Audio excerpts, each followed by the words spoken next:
우리는 계속해서 느헤미야 통독을 이어오고 있습니다.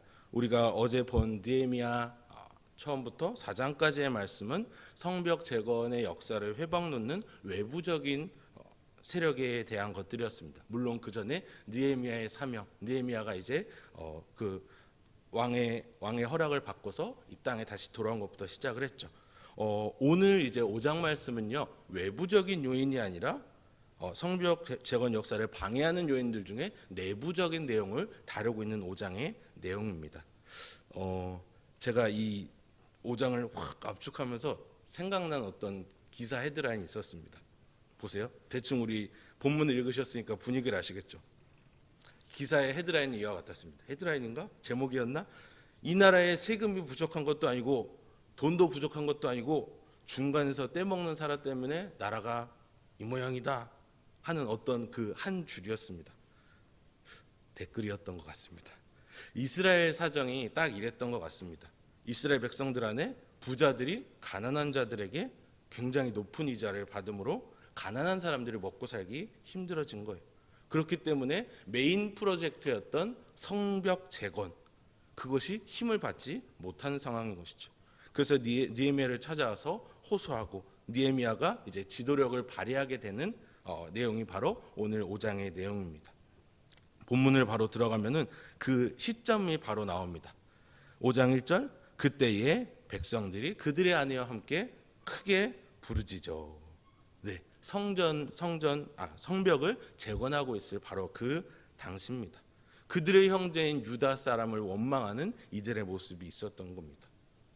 말씀드렸듯이 성벽 재건이라는 이 커다란 프로젝트만 해도 거기에 온갖 신경과 힘을 쏟아도 벅찹니다. 근데 외부의 공격도 있었죠. 5장에서 보니 내부에서 원망의 소리가 나기 시작한 것입니다. 2절부터 5절까지의 내용이 그 원망의 내용을 말해주죠. 땅이 없어서 먹을 양식이 부족한 사람들, 세 부류로 나눠진대요. 2절에 보면은 자식들도 많고 그래서 식구가 많기 때문에 우리가 여기서 살아남으려면 곡식이 필요하다. 자식은 많은데 농사를 지을 땅이 없어서 먹을 양식도 없는 사람들이에요. 먹고 사는 문제에 있어서 가장 절박한 사람들이 원망합니다. 두 번째 부류입니다. 3절에 땅은 있지만 흉년 때문에 땅을 저당 잡힌 사람들이에요. 밭도 있고요, 포도원도 있고 집도 있는 사람들인데 흉년에 먹고 살 것이 없어서 그것들을 저당 잡혀 버리고 맙니다. 2절에 나오는 사람들보다는 좀 나은 사람들이긴 하지만 어쨌든 저당을 잡혀서 양식을 구하는 그런 안 좋은 상황에 처한 사람들입니다. 세 번째는 더 난리죠. 세금을 내거나 양식을 위해서 돈을 빌리고 이자를 갚지 못해서 노예가 돼버리는 사람들입니다. 전해지는 것으로 보면요, 세금을 내야 하는데 고레스 왕 때는 20%의 세금을 내었는데 나중에는 40%까지 세금을 냈다고 전해져요. 이 사람들이 내야 되는 세금의 분량이 점점 더 많아서 힘들어져 버린 것이죠. 팔아도 팔 게 없습니다. 저당에 잡혀도 돈을 구할 수가 없어요. 보니까 어떻습니까? 최후에는 자녀를 종으로 팔게 되는 것입니다. 딸들이 벌써 종으로 팔렸고 밭도 포도원도 다 남의 것이 돼버린 모양입니다. 이때에 아마 언론, 인터넷 뉴스가 있었다면 나라의 망조가 들었다라는 헤드라인이 가득 찼을 것 같습니다. 각자 자신이 처한 그 어려운 상황 가운데서 느헤미야 앞에서 원망하는 백성들의 모습을 봅니다. 지금 얘기한 것들보다 더 심각한 것 보이죠? 형제라고 하는 백성들끼리 고리대금으로 형제를 착취하게 되는 것입니다. 쉬운 성경의 느헤미야는 이렇게 말하더라고요. 여러분은 여러분의 형제들에게 빌려준 돈에 대해서 이자를 너무나 많이 받고 있소. 6절 7절을 보면은 느헤미야의 책망이 나옵니다. 백성들의 원성을 듣고서 크게 노하여 귀인들과 민장들을 꾸짖었다. 귀인들과 민정은 뭐냐면요, 귀족들과 관리를 이야기하는 겁니다. 그냥 돈을 번 게 아니라 율법을 어겨버린 이 귀족들과 관리들을 책망한 것이죠. 왜냐하면 이 사람들에게는 사회적인 포지션이 있거든요. 백성들의 어려움을 돌아보고 돌봐야 할 책임 있는 사람들인데 동조해버리고 아니 아예 메인이 돼버려서 형제의 어려움도 돌보지 않습니다. 그 시기 그들의 어려움을 이용해서 자기 배를 채워버리는 모습이 있던 것이죠. 왜 율법을 어긴 게 되냐면요. 출애굽기 22장 25절 그리고 레위기 25장 35절부터 38절 신명기 23장에서 보면은 하나님께서 말씀하셨습니다. 백성들에게 돈을 빌려주고 너희는 이자를 받지 말라고 하셨어요. 그런데 귀족이라고 하는 사람들이, 관리라고 하는 사람들이, 백성들을 돌봐야 할 책임 있는 사람들이 하나님의 말씀을 어기고 돈을 빌려주고 요만큼의 이자도 아니고 아예 어마어마한 양의 이자를 받아버린 것이죠. 분노하고 책망한 느헤미야의 모습이 6절과 7절에 있습니다. 7절에 보면은 대회를 열고 그들을 치겠다 이야기합니다. 집회로 모이게 한다는 겁니다. 그리고 본인의 이야기를 가장 먼저 꺼냅니다. 깊이 생각하고 이르기를 유배 생활 중에 동포인 유대인들을 개인적으로 도와주었던 사실을 이야기합니다. 그리고 지금 이스라엘에 있는 탐욕스러운 자들의 행태를 하나하나 꼬집는 모습이 나옵니다. 7절 그들에게 이르기를 우리는 이방인의 손에 팔린 우리 형제 유다 사람들을 우리의 힘을 다하여 도로 찾았거늘 너희는 형제를 팔고자 하느냐. 파는데 더구나 우리의 손에 팔리게 하겠느냐. 레위기 25장 39절 43절을 제가 읽어드릴게요. 너와 함께 있는 내 형제가 가난하게 되어 내게 몸이 팔리거든 너는 그를 종으로 부리지 말고 품꾼이나 동거인과 같이 함께 있게 하여 희년까지 너를 섬기게 하라. 그때에는 그와 그의 자녀가 함께 내게서 떠나 그의 가족과 그의 조상의 기업으로 돌아가게 하라. 그들은 내가 애굽 땅에서 인도해낸 내 종들이니 종으로 팔지 말 것이라. 43절 너는 그를 엄하게 부르지 말고 내 하나님을 경외하라. 아멘. 이 하나님의 계명과 정확히 반대되는 상황이 지금 벌어지고 있는 거예요.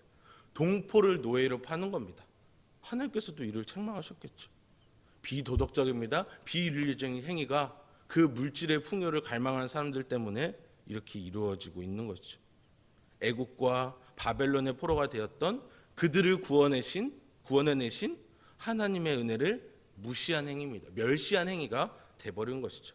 완전히 하나님의 뜻에 반대고요. 율법에도 반대고요. 하나님께 책망받아야 할 일이고요. 느헤미야가 책망할 만합니다. 책망을 받은 백성들은 잠잠하여 말이 없었다고 성경은 이야기합니다.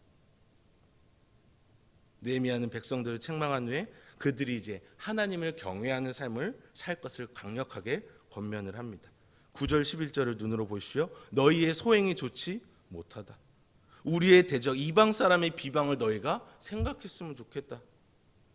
이스라엘 백성들이 하나님의 법을 어김으로 나라가 망했잖아요. 성벽이 무너지고 성문이 불타고 이방의 조롱거리로 전락해버린 이스라엘 모습이 있었습니다. 근데 하나님이 약속하신 대로 다시 돌아와서 성벽을 재건하게 하신 이 역사가 일어나고 있는데 이 와중에 이런 짓을 하고 있으니 다시 비방을 받지 않겠느냐. 쉬운 성경으로 보면요. 여러분들이 하는 일은 옳지 않소. 여러분들은 하나님을 두려워하며 살아야 하오. 우리의 이방인 원수들이 우리를 비웃는 일은 없어야 하지 않겠소. 현대적으로 적용을 해보면 이렇게 들립니다. 교회 내에서 많은 범죄들이 저질러져 있고 성도들이 많은 범죄를 저지르고 목회자가 많은 범죄를 저지르고 있으니 세상 사람들이 우리를 걱정하는 그러한 행태들이 있습니다. 교회는 그러면 안 되잖아. 하나님을 믿는 사람들은 그러면 안 되잖아. 이렇게 이야기하고 있는 것 같습니다. 느헤미야는 또한 이렇게 얘기하는 것 같죠. 하나님의 이름이 업신여김을 받으면 안 되잖아. 이렇게요. 하나님의 영광을 가리운다는 것, 하나님의 이름이 업신여김을 받는다는 것, 곧 우리의 삶의 모습에 따라 달려 있는 것이죠. 느헤미야가 계속해서 이야기합니다. 우리 하나님을 경외하는 가운데에서 우리가 살아야 한다. 그렇게 행해야 한다. 그러면서 자기의 이야기를 합니다. 자기도 자기의 종자들도 돈과 곡식을 백성들에게 다 구워줬다라고 이야기하는 것이죠. 착취하려고 했던 게 아니라, 지위를 이용해서 어떻게 자기가 더 잘 살아보려고 했던 게 아니라 느헤미야는 먼저 본을 보인 모습이 있었습니다. 이자 받기를 그칩시다. 그리고 오늘이라도 밭이든 포도원이든 감람원이든 집이든 다 돌려줍시다 라고 이야기하는 것입니다. 12절 말씀이 더 어떻게 보면 허무하지만 놀랍고 은혜롭죠. 그들이 말하기를 우리가 당신의 말씀대로 행하여 돌려보내고 그들에게서 아무것도 요구하지 아니하리이다 하기로, 네 말대로 따기를 결심을 한 것입니다.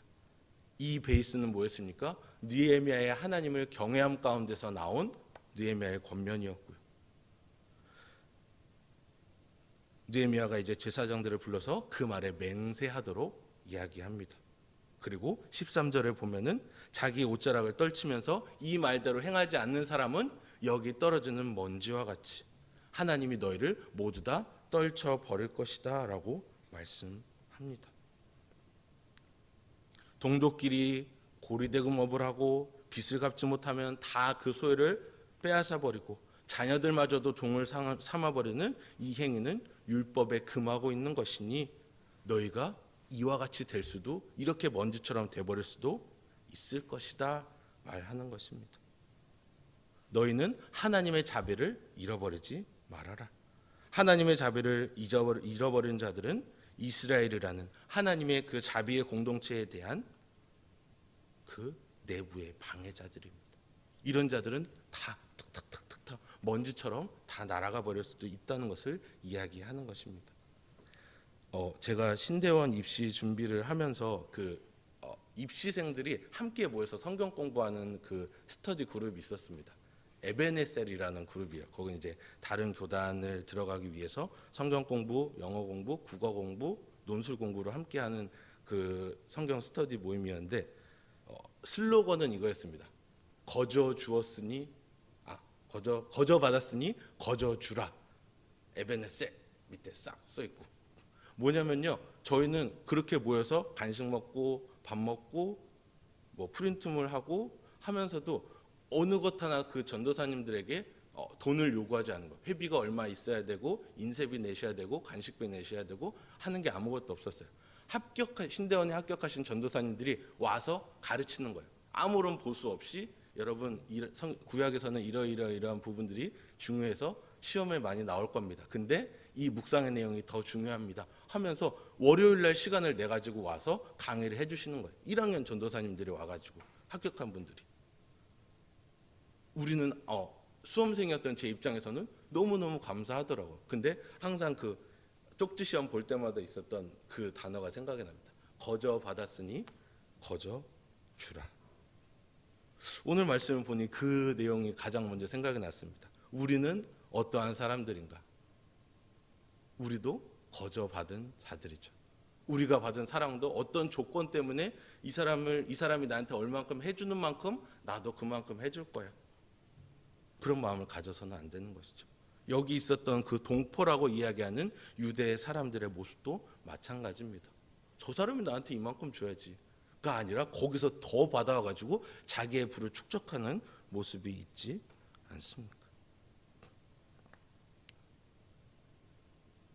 믿는 자들 안에서뿐만 아니라 믿지 않는 자들도 도와야 하는 우리의 사명이 있습니다. 우리는 이미 알고 있죠. 하나님의 긍휼과 자비를 기억하고 그 은혜 위에 서서 우리는 하나님의 긍휼을 나타내는 삶을 살아야 합니다. 왜냐하면 그것이 탁탁탁 그 먼지처럼 떨쳐지지 않는 길이기 때문이거든요. 오늘 그 나머지 본문 부분은 이겁니다. 느헤미야가 유다 지역 총독으로 근무하던 그 시절에 12년 동안 급여를 받지 않았다라는 부분이에요. 총독의 급여는 다 지역 주민의 세금으로부터 나오죠. 근데 느헤미야를 제외한 다른 총독들은 거기서 부수익을 다 올렸다고 해요. 세금을 수탈해서 백성에게 고통을 주었습니다. 하지만 느헤미야는 그와 같이 하지 않았습니다. 땅도 사지 않았습니다. 그리고 자기뿐만 아니라 그 부하 직원들도 다 그 사역에 동참했습니다. 자신의 사비를 들여서 많은 사람들을 먹였다고 이야기합니다. 그리고 느헤미야의 그 신앙의 베이스, 하나님을 사랑하고 경외했기 때문에 나는 이와 같이 할 수 있었다, 이렇게 나눌 수 있었다, 이렇게 여러분들에게 이야기할 수 있다라고 이야기하는 것입니다.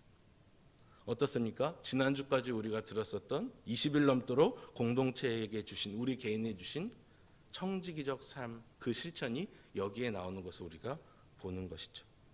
나보다 남을 더 낮게 여기고요, 거저받은 우리가 거저 줄 수 있는 은혜가 있는 것이고요, 우리의 물질과는 우리가 그동안 말씀을 통해서 보았듯 하나님의 은혜에 대한 감사입니다.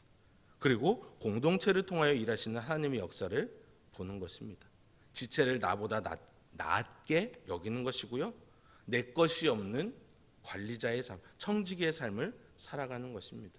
하나님이 나에게 거저 주신 그 사랑을, 내가 거저받은 그 사랑을 기억하는 것입니다. 곧 섬기는 삶인 것이죠.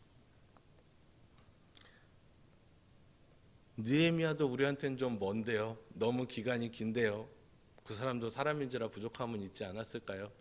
네, 여러분, 그럴 때에는 우리에게 생명 주시고 영의 양식을 먹이신 예수 그리스도를 생각하시기를 바랍니다. 아낌없이 모두 내어주신 그 긍휼의 사랑을 우리가 기억했으면 좋겠습니다. 사랑받을 자격이나 어떤 조건도 갖추지 못했던 타락한 우리들을 위해, 죄인인 우리들을 위해서 창조주이신 그분이, 하나님이신 그분이 우리에게 생명을 내어주셨습니다.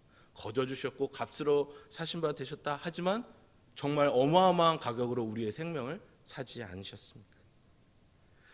이 아침에 우리가 이렇게 기도했으면 좋겠습니다.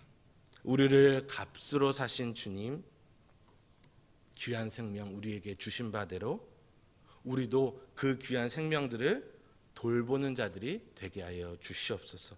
우리의 나눔과 사랑함이 주님의 사랑에 근거한 것임을 우리가 날마다 깨닫게 하여 주시옵소서.